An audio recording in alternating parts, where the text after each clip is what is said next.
మీ ఎలాంటి వ్యాపార ప్రకటనలకైనా వెంటనే మా ఛానల్ సంప్రదించండి. ఓం నమ శివాయ నమ. ఓం శ్రీ పరబ్రహ్మ దేవి మహాశక్తి స్వరూపిణి ఓంకారి రూపిణి ఓం శ్రీ మాత్రే నమ. ఓం కొండదేవతాయ నమ. ప్రజలందరికీ నమస్కారము. 2025 అక్టోబర్ నెల. ఈ నెలలో ఈ 12 రాసులకి ఎలా జరుగుతుంది, ఎలా జరగబోతుంది, ఎలా ఉందనేది, స్థితిగతులు ఎంతవరకు వచ్చినాయి అనేది మనం ఈరోజు చెప్పబోతున్నాం. మరి జాతక బలము, జీవిత బలము, స్థాన బలము, పూజ బలము, యోగ బలం. మరి ఈ 12 రాసుల్లో ఉండవలసిన వాళ్ళందరికీ శని మహాదశ ఎంతవరకు వచ్చింది, గురు బలం ఎంతవరకు వచ్చింది, రావు దశ ఎంతవరకు వచ్చింది, కేతు దశ ఎంతవరకు వచ్చింది, ఈ 12 రాసుల్లో ఉండవలసిన వాళ్ళకి ఈ అక్టోబర్ నెలలో ఏమి జరుగుతుంది, ఏమి జరగబోతుంది. కాబట్టి ఎన్నో రోజుల నుంచి వీళ్ళు అనుకున్న పనులు కొన్ని కాకోకుండా, చేతికాటుకు వచ్చినాయి కొన్ని చేజారిపోవటం, అనుకున్న ఉద్యోగాలు ఎంత ట్రై చేసినా కాకోకుండా, పెళ్ళిళ్ళు ఏది ఆలోచించినా ఎంత ట్రై చేసినా పెళ్ళిళ్ళు కాకోకుండా, కళ్యాణాలు కూడా దగ్గరికి వచ్చి దూరం కావటం, సంతాన భాగ్యంలో కూడా బ్రేకు కావటం, ఆరోగ్య సమస్యలో కూడా చాలా చాలా చాలా వరకు ఇబ్బందులు పడటం. మరి వీళ్ళు ఏ కార్యక్రమం అనుకున్నా, ఏ పని అనుకున్నా కూడా ఆ పని చేతికాడుకు వచ్చి చేజారిపోవటం. మరి గవర్నమెంట్ డిపార్ట్మెంట్ కానీ, హోమ్ డిపార్ట్మెంట్లో కానీ, రెవెన్యూ డిపార్ట్మెంట్లో కానీ, రియల్ ఎస్టేట్లో కానీ కొన్ని ప్రమోషన్లు, కొన్ని చేయాల్సిన కార్యక్రమాలు ఈ నెలలో ఎలా ఉన్నాయి, ఎలా ఉండబోతున్నాయి, మరి వాళ్ళు ఏ శాంతం చేస్తే వాళ్ళకి ఆ సమస్య అనేది తీరిపోతుంది, మనశ్శాంతి అనేది వాళ్ళకి ఎలాగ నిలబడుతుందో అనేది మనం ఇప్పుడు ఈ 12 రాసులకి స్థితిగతులు ఎలా ఉన్నాయా అనేది చెప్పబోతున్నాం. ఓం నమ శివాయ. 2025 అక్టోబర్ నెల మిథున రాశి ఫలితాలు.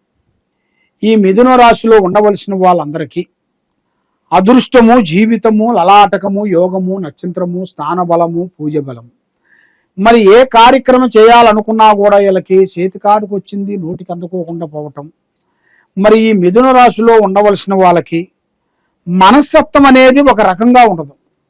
10 నిమిషాలు బాగుంటారు, 15 నిమిషాల్లో మారిపోతుంటారు. ఒక్కొక్క టైంలో ఎంజాయ్గా ఉంటారు, ఒక్కొక్క టైంలో ఎక్కువ థింకింగ్ చేసి టెన్షన్ పడుతుంటారు. మరి ఇలా జాతక యోగంలో ఇలాగే ఉంటుందా, లేకపోతే ఇలా బుద్ధి ప్రభావమా, ఇలా ఆలోచన విధానమా అనేది చాలా మందికి చాలా చాలా డౌట్లు ఉన్నాయి. కాబట్టి వీళ్ళకి ఒక కర్మ బలం అంటారు. ఆ కర్మ బలం ప్రకారంగా వీళ్ళకి ఒక్కొక్క టైంలో సంతోషము, ఒక్కొక్క టైంలో బాధ, ఒక్కొక్క టైంలో ఆలోచనలు, ఆ విధంగా కొన్ని జరుగుతుంటాయి. మరి కొత్త కొత్త ఆలోచనలు ఎక్కువగా చేస్తుంటారు వీళ్ళు. కొత్త కొత్త ఉద్యోగాల గురించి కానీ, కొత్త కొత్త పనుల గురించి కానీ రకరకాలుగా ఆలోచించి ఎన్నో విధానాలుగా పోరాటం చేసుకుంటూ వస్తుంటారు. మరి ఇలా జాతక యోగంలో ఒక స్త్రీ నుంచి జాతక యోగం తిరగబోతుంది. అదృష్ట యోగం అనేది ముందుకు వచ్చే మార్గాలు కూడా కొన్ని రాబోతున్నాయి. మరి వీళ్ళు చేయాల్సిన ఉద్యోగం విశేషాల్లో కానీ, వీళ్ళు చేసే పంటలో కానీ, లేదా వ్యవసాయంలో కానీ, వీళ్ళు చేయాల్సిన రియల్ ఎస్టేట్లో కానీ కొన్ని మార్పులు కొన్ని రాబోతున్నాయి. అంటే కొత్త కొత్త కొన్ని మార్పులు. ఎన్నో రోజుల నుంచి వీళ్ళకి కావలసిన పనులు కానీ చేతికాటకు వచ్చి బ్రేక్ అయిపోయినాయి కానీ ఈ నెలలో వీళ్ళకి విజయవంతంగా అయ్యే మార్గాలు కూడా చాలా చాలా చాలా చాలా వరకు కనబడుతున్నాయి. కానీ ఎక్కువగా స్నేహం అనేది చేయకూడదు.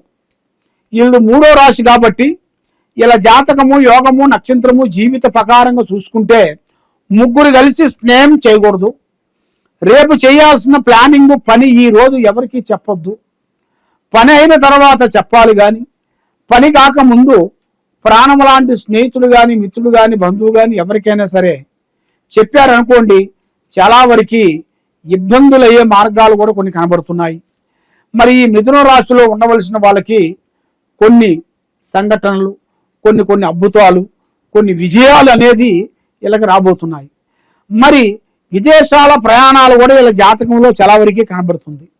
మరి అక్కడ కూడా పోయి విద్య సాధించుకొని అక్కడ కూడా కొంచెం కష్టపడుకుంటూ స్వహాశక్తిగా పోరాటం చేసుకుంటూ ఎన్నో విధానాలుగా పోరాటం చేస్తూ అక్కడ ఏదో ఒక సైట్గా ఒక బిజినెస్ వ్యాపారం పెట్టి దాన్ని కొన్ని రోజుల పాటు పూర్తి చేసి మళ్ళీ అనుకున్న ఉద్యోగంలో తప్పకుండా చేరతాడు.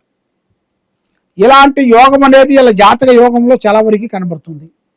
మరి ఎగసాయం చేయాల్సిన వాళ్ళు చేయాల్సిన పంటలో కూడా ఎన్నో రోజుల నుంచి వేసిన పంట వేసినట్టుగా భంగమం కావటం, దాంట్లో ఎంత కష్టపడ్డా కూడా దానికి ప్రతిఫలం లేకోకుండా ఉండటం, దానికి పెట్టిన ఖర్చు దానికి వెళ్ళకోకుండా ఉండటం, దీనివల్ల వాళ్ళకి అనేకమైన ఆలోచనలు వస్తుంటాయి. ఎలాంటి ఆలోచనలు? మరి నా లైఫ్లో ఇది ఒకటేనా చేసేది, ఇంకా వేరేది ఏమన్నా చేస్తే నేను ఏమన్నా బాగుపడతానా, మరి దీంట్లోనే చేస్తే ఇదే బాగుంటుందా అని వాళ్ళ మనసులో రకరకాలుగా ఆలోచనలు, రకరకాలుగా టెన్షన్లు ఎన్నో ఉన్నాయి. మరి ఎన్ని ఉన్నా కూడా మరి ఎక్కువగా ఏ పని చేసినా ఎక్కడికి పోయినా కూడా ఆచితూసి అడిగేయండి. తొందరపాటు అనేది వద్దు, నిదానమే ప్రధానం. కాబట్టి ఈ రాశి వాళ్ళకి పెద్దవాళ్ళు ఆస్తులు అంటారు కదా, అమ్మా నాన్న ఆస్తులు కానీ, అత్తామామ ఆస్తులు కానీ, భార్య నుంచి రావాల్సిన కొంత ఆస్తులు కానీ, అది ఏదో ఒక విధంగా వీళ్ళకి అద్భుతంగా విజయవంతమయ్యే మార్గాలు కొన్ని కనబడుతున్నాయి. విజయంగా అంటే వీళ్ళు ఊహించని అదృష్టం, ఊహించని కళ, ఊహించని ప్రాప్తి, ఇలాంటి ఇలా జాతక యోగంలో చాలా చాలా చాలా వరకు కనబడుతున్నాయి.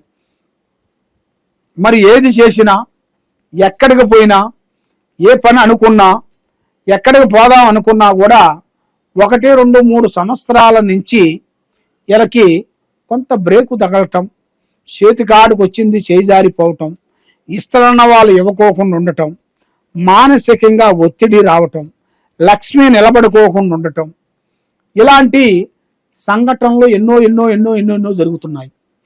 మరి ఇలాంటి సంఘటనల వలన మనశ్శాంతి లేకోకుండా ఉండటం, మానసికమైన కొన్ని ఇబ్బందులు, లక్ష్మి నిలబడుకోకుండా ఉండటం, మరి ఏ కార్యక్రమం చేసినా కొంత ఇబ్బందులు కొన్ని ఎదురు కావటం, ఇలాంటిది ఇలా జాతక యోగంలో చాలా వరకు కనబడుతున్నాయి. మరి లక్ష్మీ యోగ ప్రాప్తి యోగంలో చూసుకుంటే ఈ నెలలో 17వ తారీఖు నుంచి కొన్ని అద్భుతాలు, కొన్ని విజయాలు, కొన్ని ఆఫీసులో కానీ, ఉద్యోగంలో కానీ, చేసే రియల్ ఎస్టేట్లో కానీ, వాళ్ళు చేసే ఒక దుకాణంలో కానీ కొన్ని మార్పులు కొన్ని రాబోతున్నాయి. కొత్త మార్పులు, ఊహించని మార్పులు, అది ఇలా జాతక యోగంలో కొన్ని ఉన్నాయి. అది కూడా అకస్మాత్తుగా అనుకోకుండా ఎదురొచ్చే మార్గాలు కొన్ని ఉన్నాయి. కాబట్టి వీళ్ళు ఏ కార్యక్రమైనా కానీ, ఏ పనైనా కానీ ఎదుటి వాళ్ళని ఎక్కువగా నమ్మకూడదు. నమ్మిన దానివల్ల లేనిపోయిన సమస్యల్లో ఎదుర్కొంటారు. దానివల్ల మనశ్శాంతి లేకోకుండా ఉండటం, మానసికంగా ఒత్తిడి రావటం, చిన్న సమస్య పోయి పెద్ద సమస్య కావటం, దానివల్ల అనేకమైన బాధలు పడుతూ మనశ్శాంతి లేకోకుండా మానసికమైన ఇబ్బందులతో కొంత ముడిపడి ఉంది. మరి ఇలా జాతకంలో మానసికమైన ప్రశాంతత ఎప్పుడు వస్తుంది? ఎప్పుడు ఇంతేనా, ఇక నుంచైనా మనకి ప్రశాంతత అనేది ఉందా లేదా అన్నట్టుగా చాలా మందికి చాలా సందేహాలు అనేది కొన్ని ఉన్నాయి. కాబట్టి ఆ సమస్యలు తీరిపోయే రోజు దగ్గరికి వచ్చేసినాయి. అదృష్ట గడియలు కొన్ని ముందుకు వస్తున్నాయి. మరి ఈ టయాలలో కొద్దిగా మీరు జాగ్రత్త పడాలి. జాగ్రత్త పడకోకుండా ఉండేటికైతే అసలుకే మోసం అవుతుంది. కాబట్టి మీ జాగ్రత్త మీకు చాలా జాగ్రత్తగా ఉండాలి. మరి జాగ్రత్తగా ఉండాలి అంటే మీరు కొన్ని తెలుసుకోవాలి. మీరు చేయాల్సిన కొన్ని పూజా బలాలు కొన్ని చేయాలి. మీరు చేయాల్సింది షిరిడి సాయిబాబా పూజా బలం చేయండి. ఆ షిరిడి సాయిబాబాకి శనగలతో ప్రసాదం చేసి పంచండి. మీ చేతుకుంటా అన్నం లేని వాళ్ళకి, బాధపడే వాళ్ళకి, నిరుద్యోగులకి మీ చేతుకుంటా అన్నదానం చేసినట్టుకైతే తప్పకుండా మంచి మార్గంలోకి మీరు కలుస్తారు. మీకు ఆ భగవంతుడు మీకు ఏదో ఒక మంచి మార్గం చూపిస్తారు. మీ మీద పట్టిన గ్రహాలు, దరిద్రాలు, శూన్యాలు పోతాయి. మరి మీ మీద ఎవరెవరో పూజలు చేయించి ఏదేదో బాధపడుతూ, ఎన్నో టెన్షన్ పడుతూ, బాధపడుతూ ఉన్నారా? తప్పకుండా ఈ కింద ఉండాల్సిన నెంబర్కి ఒకసారి నువ్వు సంప్రదించినట్టుగైతే నీ పేరుని బట్టి మీ సమయాన్ని బట్టి మీ జాతక యోగం ఎంతవరకు వచ్చిందా అనేది కూడా మొత్తం చూసి జాతక చక్రం వేసి మేము చెప్పగలుగుతాం. సర్వో జనా సుఖినో భవంతు. ఓం నమః శివాయ నమః.